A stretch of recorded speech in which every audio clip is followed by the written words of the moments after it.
100కు పైగా దీర్ఘకాలిక సమస్యలకు ఎటువంటి ఆపరేషన్ దుష్ప్రభావాలు లేకుండా హోమియోపతి చికిత్స. నమస్కారం. హెల్త్ టాక్స్ విత్ విజిత కార్యక్రమానికి స్వాగతం. ప్రస్తుతం మనతో పాటు ఉన్నారు ప్రముఖ ఆయుర్వేద వైద్యులు ప్రొఫెసర్ డాక్టర్ టి వేణుగోపాలరావు గారు. ఇప్పుడు వారితో మాట్లాడి మరిన్ని విషయాలు తెలుసుకుందాం. నమస్తే సార్. నమస్తే అమ్మ. సార్, చూస్తున్నాం డయాబెటీస్ అనేది చాలా పెద్ద సమస్యగా మారిపోతోంది రోజు రోజుకి. చిన్నపిల్లల నుంచి పెద్దవాళ్ళ వరకు రకరకాలుగా చూస్తున్నాం ఈ డయాబెటీస్ అనేది. కానీ ముఖ్యంగా డయాబెటీస్ ఉన్న వాళ్ళలో కాంప్లికేషన్స్ కూడా చాలా ఎక్కువగా ఉంటాయి.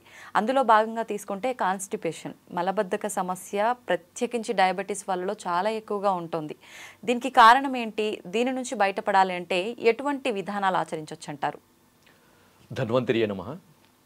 ముఖ్యంగా డయాబెటిక్ పేషెంట్స్లో మీరు అన్నట్టు కాంప్లికేషన్స్ రకరకాలుగా ఉంటాయి.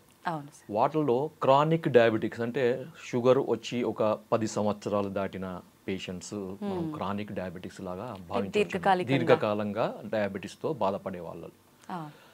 అటువంటి వాళ్ళలో 100లో 60% మందికి మలబద్ధత సమస్య అనేది ఒక కాంప్లికేషన్ లాగా ఉంటుంది అనమాట.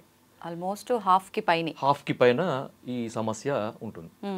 కాకపోతే ఏంటంటే చాలా మంది దీనికి ఏదో రకరకాల చిట్కాలు, గృహ వైద్యాలని, చిన్న చిన్న రెమెడీస్ అని, లేదంటే ఏదో చూర్ణాలని, లేకపోతే ఇంకేదో టాబ్లెట్స్ అని రకరకాలుగా వాడుతుంటారు. కానీ ఆయుర్వేద పరంగా ఈ సమస్యకి ఒక స్పెసిఫిక్గా కొన్ని రెమెడీస్, కొన్ని మనకి మూలికలు ఆయుర్వేదంలో ఉన్నాయన్నమాట. సో ఆ సమస్యకు తగిన విధంగా మనము మందు వాడితే ఈ సమస్య నుంచి బయటపడవచ్చు. ఇది ఎలా ఉంటుందంటే మీకు చిన్న ఎగ్జాంపుల్ చెప్తాను. మనకి మలబద్ధతకు సంబంధించిన మందులు చాలా ఉన్నాయి, కొన్ని వందలు ఉన్నాయి. దాంట్లో త్రిఫల చూర్ణము, పంచసకార చూర్ణం అని ఇట్లా చాలా అంటే చాలా ఉన్నాయి. అవన్నీ కూడా ఆయుర్వేదంలో చెప్పబడ్డాయి. కానీ వాటికి ఒక ప్రత్యేకమైన ఒక అంశం ఉంటుందన్నమాట. అంటే ఎక్కడ వాడాలి అనే దాన్ని బేస్ చేసుకొని దాన్ని ఫార్ములేట్ చేశారనమాట. అంతే తప్ప ప్రతి మలబద్ధతకు సంబంధించిన మెడిసిన్ ప్రతి కండిషన్లో ప్రతి ఒక్కరిలో పనిచేయదు. ఓకే, అంటే సేమ్ మెడిసిన్ అది దాని క్యూర్ అయినా కూడా ప్రతి ఒక్కరికి యూజ్ కాదు. ఓకే, మనిషిని బట్టి, వాళ్ళ అవసరాన్ని బట్టి, వాళ్ళకున్న ఈ కాంప్లికేషన్ బట్టి మారుతుంటుంది అనమాట. ముఖ్యంగా ఈ ఎవరిలో అయితే ఈ మలబద్ధత సమస్య, ప్రమేహ వ్యాధి అంటే మనకి డయాబెటిక్ పేషెంట్స్లో ఉంటుందో వాళ్ళకి రావడానికి కారణం ఏందో ముందు చూద్దాం మనం. ఓకే, దాంతో ఏంటంటే మనకి ఏం వాడాలనేది ఈజీగా తెలుస్తుంది, ఎలా వాడాలనేది ఈజీగా తెలుస్తుంది. సో దాంట్లో ముఖ్యంగా ఏంటంటే క్రానిక్ డయాబెటిక్ పేషెంట్స్లో మనకి పేగుల కదలికకు సంబంధించిన నరాల వ్యవస్థ ఉంటుందన్నమాట. అంటే మనం భోజనం చేసిన తర్వాత ఈ పేగుల కదలికను అది మనకు కంట్రోల్ చేసే ఒక నరాల వ్యవస్థ ఉంటుంది. ఆ నరాల వ్యవస్థ అనేది పేగుల గోడల్లో సన్నటి నరాలతోని ఎండవుతుంది అనమాట. మనకి వెంట్రుక ఎంతైతే మందం ఉంటుందో అంత సన్నటి ఈ నరాలు మనకి ఎండ్ పార్ట్స్ ఆఫ్ ది ఈ గట్ అంటారు. సో అక్కడ సప్లై చేస్తుంది. సో ఈ షుగర్ వ్యాధి వచ్చిన వాళ్ళలో ఏమవుతుందంటే ఆ సన్నటి నరాల వ్యవస్థ అనేది దెబ్బతింటుంది అనమాట, డ్యామేజ్ అవుతుంది. అంటే క్లోజ్ అవ్వడము అలా ఉంటుందా సార్? డ్యామేజ్ అవుతుంది అనమాట. అంటే అది పని చేయదన్నమాట. సో దానికి ఏదైతే పని మనం ఉంటుందో, ఏదైతే పని చేయాలో ఆ పని చేయదు అది, ఎందుకంటే అది డ్యామేజ్ అయిపోయింది. ఫర్ ఎగ్జాంపుల్ మనకి లైట్ వెలగాలంటే వైర్ కావాలి. వైరే సరిగా లేదంటే, వైర్ డ్యామేజ్ అయింది అనుకోండి, ఏమవుతుంది? సో అదే విధంగా మనకి వైరింగ్ సిస్టమ్ అనమాట మన బాడీలో, నర్వస్ సిస్టమ్ అంటే. సో ఇక్కడ మనకి పేగుల కదలిక సంబంధించిన నరాల వ్యవస్థలో సన్నటి నరాలు అనేవి దెబ్బతినడము, డ్యామేజ్ కావడం దీంట్లో జరిగేది అనమాట. అది కూడా కొంతమందిలో షుగర్ కంట్రోల్ ఉన్నా కానీ డ్యామేజ్ అవుతుంది, కొంతమందిలో షుగర్ కంట్రోల్ కాకుండా ఎక్కువగా ఉన్నప్పుడు కూడా డ్యామేజ్ అవుతుంది అనమాట. ఎందుకని సార్ అలా? ఇప్పుడు షుగర్ ఎక్కువ ఉన్నప్పుడు అంటే నిజంగా మీరు అన్నట్టు అన్ని ఆర్గాన్స్ పైన ఎఫెక్ట్ పడుతుంది ఇలా అంటారు కదా, మరి కంట్రోల్లో ఉన్న వాళ్ళకి కూడా? కంట్రోల్లో ఉన్న వాళ్ళకి కారణం ఏంటంటే వాళ్ళ శరీర తత్వం. ఓకే, దీన్ని ఫినోటైప్, జీనోటైప్ అంటారు. శరీర ప్రకృతి అని ఆయుర్వేదంలో అంటారు అనమాట. బై డిఫాల్ట్ వాత తత్వం ఉన్న వాళ్ళు ఉన్నారనుకోండి, వాళ్ళకి షుగర్ లేకున్నా మనకి కాన్స్టిపేషన్ ఉంటుంది, ఇంకా షుగర్ వస్తే ఇంకా కాన్స్టిపేషన్ అనే ఎక్కువ వస్తుంది అనమాట. సో అది మనకి కాన్స్టిట్యూషన్ పరంగా కూడా మనకి డయాబెటిక్ కంట్రోల్లో ఉన్నా కానీ వాళ్ళ శరీర తత్వాన్ని బట్టి ఈ సమస్య వచ్చే అవకాశం ఉంటుంది అన్నమాట. ఓకే, సెకండ్ వచ్చేసి మరి దీనికి ఈ సమస్య నుంచి బయటపడడానికి మనం ఏం చేయాలి? రెండవ ప్రశ్న కదా. సో దీనికి ఏంటంటే మా క్లినిక్లో మేము దాదాపు ఒక 20 ఏళ్ళ నుంచి ప్రాక్టీస్ చేస్తున్నాం. డయాబెటిక్ పేషెంట్స్ చాలామంది వస్తుంటారు, వేల మందిలో మేము చూస్తుంటాం. సో వాళ్ళలో మేము ఎక్కువగా ఈ ఒక మూలికను మేము ఇస్తుంటాం అనమాట. సో అది చాలా అద్భుతంగా పనిచేస్తుంది. అది ఈరోజు మన ప్రేక్షకుల కొరకు మనం చెప్తున్నాం అనమాట. సో దాని పేరు ఏంటంటే చూడమ్మా, ఇది ఓకే, ఏ మూలిక సార్ ఇది? దీని పేరు కటుక్క రోహిణి అమ్మ. తెలుగులో దీన్ని కటుక్క రోహిణి అంటారు. కటుక్క రోహిణి. ఓకే. దీన్ని ఆయుర్వేదంలో కుట్టుకి ఆర్ కట్టుకి అని అంటారు. సో దాదాపు అన్ని భాషల్లో కూడా కటుక రోహిణి లేదా కుట్కి అని అంటారు. హిందీలో కుట్కి అంటారు. ఓకే. సో సంస్కృతంలో కట్టుకి అని అంటారు. హిందీలో కుట్కి, తెలుగులో కటుక రోహిణి. కటుక, కుట్టుకి, కట్టుకి ఇవంతా ఆల్మోస్ట్ అన్ని లాంగ్వేజ్లో వస్తుంది అన్నమాట. సో మీరు మార్కెట్లో కటుక రోహిణి అంటే మనకి ఈజీగా దొరుకుతుంది. ఇది చెట్టుకు సంబంధించిన వేరు భాగం అన్నమాట. మనకి ఇది ఎక్కువగా హిమాలయాల్లో పెరుగుతుంది అన్నమాట. హిమాలయాల్లో పెరిగే మూలిక ఇది. ఇప్పుడు మామూలుగా మనకి స్టోర్స్ లో మనకి ఆయుర్వేదం మూలికలు అమ్మే షాప్స్ దొరుకుతుంది. లేదు అంటే ఆన్లైన్లో కూడా మీరు కట్టుకి లేకపోతే కటుక రోహిణి అని కొట్టండి, దొరుకుతుంది. ఇప్పుడు బాగుంది సార్, మీరు సమస్య చెప్పారు, దానికి పరిష్కారం ఏంటి అంటే ఈ మూలిక అని చెప్పారు. మరి ఈ మూలికను తీసుకొచ్చాము, దీన్ని ఎలా ఉపయోగించాలి? తప్పకుండా అది ఎట్లా అంటే మీరు మామూలుగా మీరు మార్కెట్లో తీసుకొచ్చింది కానీ లేకపోతే మీరు ఎక్కడి నుంచి తెప్పించుకున్నది కానీ దీన్ని పొడి చేసుకోవాలమ్మా. ఓకే. పొడి చేసుకోవాలంటే మీరు మామూలుగా ట్రెడిషనల్గా దంచి కానీ రోట్లో వేసి దంచి వస్త్రగాలితం పట్టి పొడి చేసుకొని స్టోర్ చేసుకోవచ్చు. లేదు మాకు అది చేత కాదు, మాకు రోల్ లేదు అంటే మీరు డైరెక్ట్ మిక్సీలో వేసి మీరు పొడి చేసుకొని వస్త్రగాలితం చేసుకొని సన్నటి పొడి చేసుకొని మీరు స్టోర్ చేసుకో. లేదు పొడి రూపంలో దొరకదా? అదే అంటున్నాయి. ఇప్పుడు ఈ రెండు కూడా మాకు వీలు కాదు అంటే డైరెక్ట్ మీరు పొడి రూపంలో దొరుకుతుంది మీకు, అది తెప్పించుకోవచ్చు. సో మనకు ఓవరాల్ గా పొడి కావాలి మనకి. సో ఈ పొడిని వాడే విధానం ఏంటంటే ప్రతిరోజు కూడా సాయంత్రం పూట అమ్మ, అంటే చాలా మంది ఈ కాన్స్టిపేషన్ కు సంబంధించిన ఈ మెడిసిన్స్ అన్ని రాత్రి పడుకునేటప్పుడు వాడతారు. అవును కదా. అవును. కానీ ఇక్కడ మనం ఏంటంటే ఈ షుగర్ పేషెంట్స్కు సంబంధించిన కాన్స్టిపేషన్లో ఏమవుతుందంటే నేను ఇంతకుముందు చెప్పిన పేగుల కదలిక తగ్గుతుంది. నరాల వ్యవస్థ దెబ్బతినడం వల్ల పేగుల కదలిక తగ్గుతుంది. తగ్గడం వల్ల పేగుల కదలిక చాలా స్లోగా అవుతుంది అనమాట. స్లోగా కావడం వల్ల ఏమవుతుందంటే మనకు ఫీసిస్ మలం అంటారు కదా, ఎక్కువసేపు పేగులలో ఉంటుంది. దాంతో ఏమవుతుందో దాంట్లో ఉండే వాటర్ అంతా అబ్జర్వ్ అవుతుంది అనమాట. అబ్జర్వ్ కావడం ఏమవుతుంది, అది గట్టిగా అవుతుంది, హార్డ్ స్టూల్స్ అంటారు కదా. సో ఈ హార్డ్ స్టూల్స్ వల్ల వీళ్ళు మోషన్ పోవడానికి చాలా ఇబ్బంది పడుతుంటారు. సో బలవంతంగా ముక్కాల్సి వస్తుంది. కొంతమందికి బయటికి వచ్చినా కానీ ఇది హార్డ్ ఉండడం వల్ల ఏమవుతుందంటే అక్కడ ఉరుచుకుపోయినట్లయి బ్లడ్ కూడా పడుతుంది అనమాట. కొంతమందికి అక్కడ తట్టుకొని పోతుంది. తర్వాత కొంతమందికి ఇన్కంప్లీట్ సెన్సేషన్, మోషన్ పోయినా కానీ ఇంకేదో మిగిలిపోయినట్టుండే సెన్సేషన్ వస్తుంది. ఇవన్నీ కూడా ఈ డయాబెటిక్ కాన్స్టిపేషన్ ఉండే లక్షణాలు. కొంతమందికి ఇంకా ఎట్లుంటుందంటే ఇంకా కొంచెం ఎక్కువ ఏజ్ వాళ్ళంటే 70-75+ ఇయర్ వాళ్ళలో ఈ కాన్స్టిపేషన్ చాలా ఏళ్ళ నుంచి ఉండి ఇబ్బంది పడుతున్న వాళ్ళు ఏమవుతుందంటే ఈ ఉండల్లాగా తయారవుతుంది అనమాట మళ్ళీ. సో వేలు పెట్టి బయటికి తీయాల్సిన పరిస్థితి. కొంతమందికి 2 రోజులకు రాదు, 3 రోజులు, కొంతమందికి 4-5 రోజులు, కొంతమందికి వారం వరకు కూడా మోషన్ బయటికి రాకుండా ఉంటుంది అనమాట. సో ఇలా జరుగుతుంది మనకి. చాలా ఇబ్బంది పడుతుంటారు. వాళ్ళకి ఆయాసం రావడము, తర్వాత భోజనం చేయాలంటే తినాలనిపించదు, పొట్ట ఉబ్బరం లాగా ఉంటుంది. తర్వాత కొంచెం తిన్నా కానీ కడుపు నిండినట్టు ఉంటుంది. అంత చాలా ఇబ్బందికరంగా ఉంటుంది. ఎందుకంటే డ్రైనేజ్ సిస్టమ్ అమ్మ, సింపుల్ గా డ్రైనేజ్ సిస్టమ్ సరిగా లేకపోతే ఒకసారి డ్రైనేజ్ క్లీన్ అయిందంటే జామ్ అయిపోతుంది అని అంటే అది అంతే. డ్రైనేజ్ కరెక్ట్ గా ఉంటే మొత్తం డిటాక్స్ అవుతుంది బాడీ. డిటాక్స్ ఏంటంటే బాడీ యాక్టివ్ అవుతుంది. వరకేనా అంతే, అది ఇలాగనే కాదు. సో ఇక్కడ కుట్టికి ఏం చేస్తుందంటే ఈ కటుక రోహిణి నేను చెప్పాను కదా, దీన్ని వాడే విధానం ఏంటంటే సాయంత్రం పూట వాడాలి. ఉదాహరణకి లంచ్ ఒక 2 o'clock చేస్తారు, డిన్నర్ ఒక 7 o'clock చేస్తారు అంటే మీరు తీసుకోవాల్సింది ఒక 4 to 5 మధ్యలో తీసుకోండి. డిన్నర్ కి 2 గంటల ముందు, లంచ్ కి 2 గంటల తర్వాత, ఈ మధ్యలో తీసుకోవాలన్నమాట. సో దీన్ని ఒక టీ స్పూన్ పొడిని ఒక 1/2 కప్పు గోరువెచ్చని నీళ్ళలో కలిపేసి తాగాలి అంతే. కానీ చాలా మంది ఇబ్బంది పడేది ఏంటంటే ఇది చాలా చేదుగా ఉంటుందమ్మా, చాలా చేదుగా ఉంటుంది. అయినా తీసుకోవాలి, కళ్ళు మూసుకొని తీసుకోవాలి, ముక్కు మూసుకొని కళ్ళు మూసుకొని తీసుకోవాలి, తప్పదు. దీనివల్ల బెనిఫిట్స్ ఏంటో చెప్తాను నేను.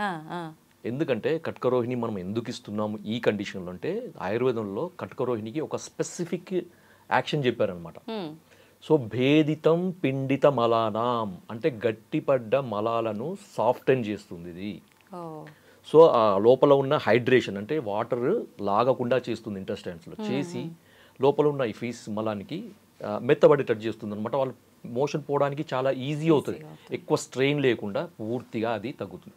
ఇంకొకటి ఏంటంటే కట్కరోహిణి చాలామంది చాలా అంటే ఆయుర్వేద వైద్యులందరికీ తెలుసు కట్కరోహిణి అనేది లివర్కి సంబంధించిన మందు అని. ఎందుకంటే లివర్లో ఉండే లివర్ యొక్క ఫంక్షన్ కూడా ఇది రిస్టోర్ చేస్తుంది అనమాట. కొంతమందికి లివర్ ప్రాబ్లం వల్ల కూడా కాన్స్టిపేషన్ రావచ్చు. ఓకే, డయాబెటీస్ పేషెంట్లో నరాలతో వల్లనే కాకుండా కొన్నిసార్లు లివర్ ప్రాబ్లం వల్ల కూడా రావచ్చు. నరాల వ్యవస్థ బాగానే ఉండి అలాంటి ప్రాబ్లం ఉన్న వాళ్ళకి కూడా ఇది ఇది తీసుకోవడం వల్ల సెట్ అవుతుంది. ఎందుకంటే మనకు లివర్ ఫంక్షన్ టెస్ట్లో ఎస్జిపిటి ఎస్జిపోటి అనే ఎంజైమ్స్ ఉంటాయి, లివర్ ఎంజైమ్స్. ఈ ఎంజైమ్స్ ఎలివేట్ అయినప్పుడు కూడా మనకి సైంటిఫిక్, ఇది నేను చెప్పేది కాదు, నా సొంతంది కాదు ఇది. సో ఇది సైంటిఫిక్గా ప్రూవ్ అయిందన్నమాట. ఎస్జిపిటి ఎస్జిఓటి లెవెల్స్ని ఇది రెడ్యూస్ చేస్తుంది, బిలియరీ సీక్రెషన్ని కంట్రోల్ చేస్తుంది, రెగ్యులేట్ చేస్తుంది. కాబట్టి ఇలాంటి సమస్య ఉన్న వాళ్ళు కూడా దీన్ని ఖచ్చితంగా వాడుకోవచ్చు. బిలియరీ సీక్రెషన్స్ కూడా మంచిగా చేస్తుంది. ఇంకొక అడ్వాంటేజ్ ఏంటంటే మనకి రీసెంట్గా జరిగిన మనకి ఈ సైంటిఫిక్ రీసెర్చ్లో తేలింది ఏంటంటే ఇది షుగర్ని కూడా కంట్రోల్ చేస్తుంది.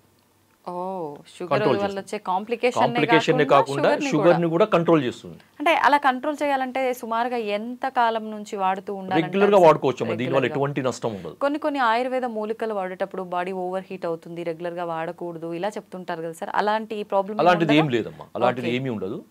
హీట్ అంటే ఇది వేరే టాపిక్, అది నిజంగా చెప్పాలంటే హీట్ చేస్తుందా లేదా అనేది వేరే టాపిక్. ఎందుకంటే హీట్ చేయడం అనేది ఆయుర్వేద కొన్ని రకాల ఆయుర్వేద మందుల యొక్క లక్షణం. ఇప్పుడు మీరు మోటార్ బైక్ నడుపుతున్నా, చల్లబడిపోయిందండి, అది స్టార్ట్ అవుతుందా? లేదు. అది కొద్దిగా హీట్ అయితేనే అది పోతుంది. అంటే ఒక మెటబాలిక్ స్టిమ్యులేషన్ అనమాట అది.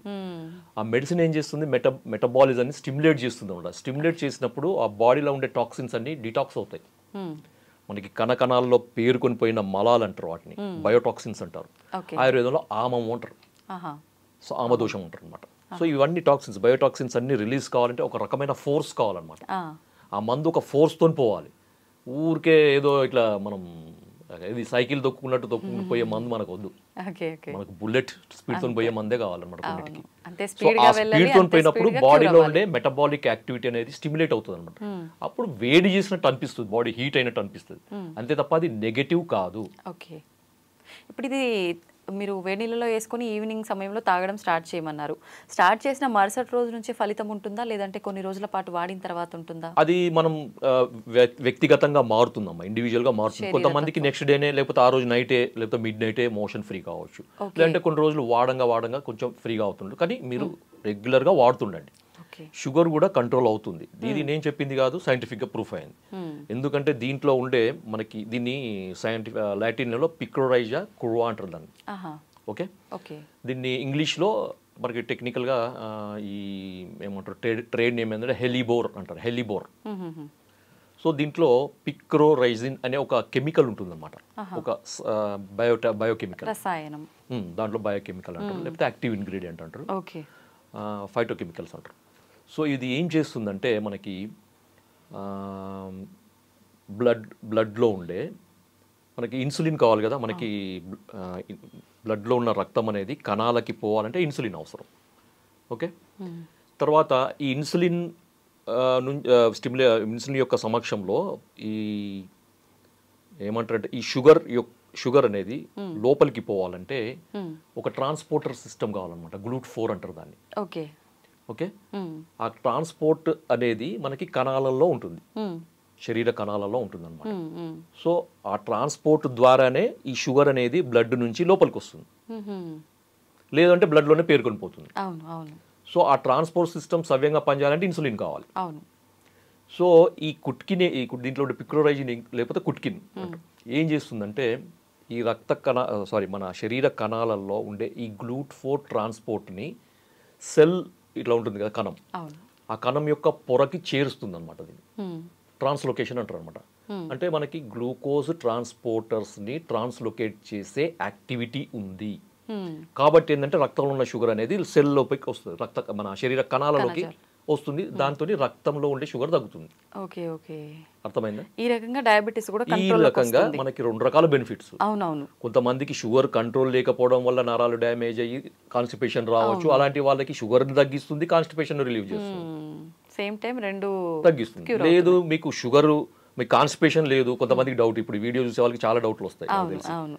సార్ మా కాన్స్టిపేషన్ లేదు, మీరు ఇది షుగర్ కూడా బాగా పనిచేస్తుంది అన్నారు కదా, ఇది మేము వాడచ్చా?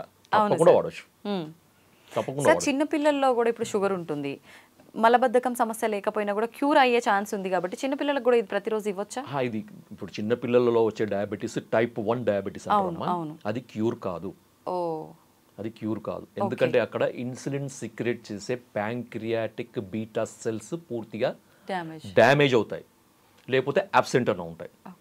సో దానికి వేరే లేదు, వేరే ఆల్టర్నేటివ్ లేదు దానికి. సో దానికి కొన్ని రకాల టెస్టులు ఉంటాయి. ఒకవేళ మనకి ఏదన్నా ఉంటే తెలుసు, జెనెటికల్ రీజన్ కానీ లేకపోతే ఇంకేదన్నా ఆటో ఇమ్యూన్ రీజన్ కానీ ఏదన్నా ఉండొచ్చు కొంతమందిలో.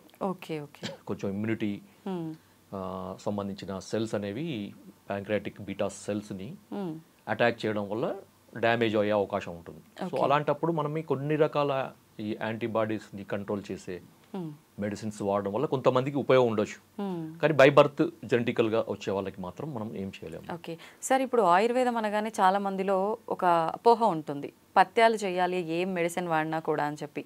ఇప్పుడు ఈ మూలికలు ప్రతిరోజు వాడమన్నారు, దీంతో పాటు మనం ఎవ్రీడే ఏదైతే ఫుడ్ తీసుకుంటున్నామో అదే ఫుడ్ కంటిన్యూ చేయొచ్చా, ఏదైనా స్కిప్ చేయాల్సి ఉంటుందా? ఏమి చేయాల్సిన అవసరం లేదు, మీరు రెగ్యులర్గా వాడే ఫుడ్ని అలాగే వాడండి. ఓకే, షుగర్ లేని వాళ్ళు కూడా వాడుకోవచ్చు దీన్ని. కాకపోతే ఆ చేదు కొరకు మీరు ఏదన్నా షుగర్ లేని కదనుకోండి, షుగర్ కలుపుకొని వాడండి, సరిపోతుంది. బెల్లం పొడి అంతే కలుపుకోవచ్చు, తేనెనో బెల్లం పొడో లేకపోతే షుగరో లేకపోతే కండ శర్కరో ఏదో ఒకటి కలుపుకొని తీసుకోవచ్చు. అంటే ఇప్పుడు మలబద్ధకం సమస్య ఉండి షుగర్ లేని వాళ్ళకు ఇప్పుడు నేను చెప్పిన దానికి షుగర్ ఆ టేస్ట్ ఒకవేళ చేదు మీకు నచ్చకపోతే మీరు ఈ విధంగా దానికి కొద్దిగా ఆల్టరేషన్ చేసుకొని వాడుకోవచ్చు. No issue. ఇది ఓన్లీ వాటర్లోనేనా, పాలల్లో అలా కూడా? పాలల్లో వాడద్దు, ఎందుకంటే ఇది చేదు కదా. చేదు అనేది మనకు ఆయుర్వేదంలో మనకి దానికి వ్యతిరేకం అవుతుంది అనమాట, కాంట్రాస్ట్ ఫుడ్ అంటారు దాన్ని. Okay okay, thank you sir, నిజంగా చాలా వాల్యుబుల్ ఇన్ఫర్మేషన్ అయితే ఇచ్చారు. ప్రతి ఒక్కరూ డయాబెటీస్తో బాధపడుతున్నారు, ప్లస్ దాంతోపాటు మీరు అన్నట్టుగా చాలా రకాల కాంప్లికేషన్స్. ఈ మలబద్ధకం సమస్య మామూలు వాళ్ళలో వస్తేనే చాలా ఇబ్బంది పడుతూ ఉంటారు, అలాంటిది షుగర్తో పాటు మలబద్ధకం అంటే నిజంగా చాలా ఎక్కువ సమస్యనే ఫేస్ చేస్తున్నారు. అటువంటి వాళ్ళకి చాలా మంచి ఇన్ఫర్మేషన్ ఇచ్చారు sir, thank you very much. And for more videos, please subscribe to iDream. Please subscribe to iDream. Please subscribe iDream. And please subscribe to iDream. For more videos, subscribe to iDream. please like, share and subscribe to the channel. Congratulations, iDream. Subscribe to iDream. Subscribe to iDream. So subscribe to iDream Media. iDream ki iDream team andarki huge congratulations. Please subscribe iDream Media. Please subscribe to iDream. Subscribe iDream. Please subscribe to iDream. iDream అంటే నా కళల channel subscribe చేసుకున్న నోరు తిరుగుతలేదు, మీరైతే గంట గుర్తు కొట్టండి. For more such videos, please subscribe to iDream. Subscribe to iDream. Please subscribe to iDream. Please subscribe iDream Media. Please do subscribe to iDream. Please subscribe to iDream Media. For best entertainment and information, please subscribe iDream. And don't forget to subscribe to iDream.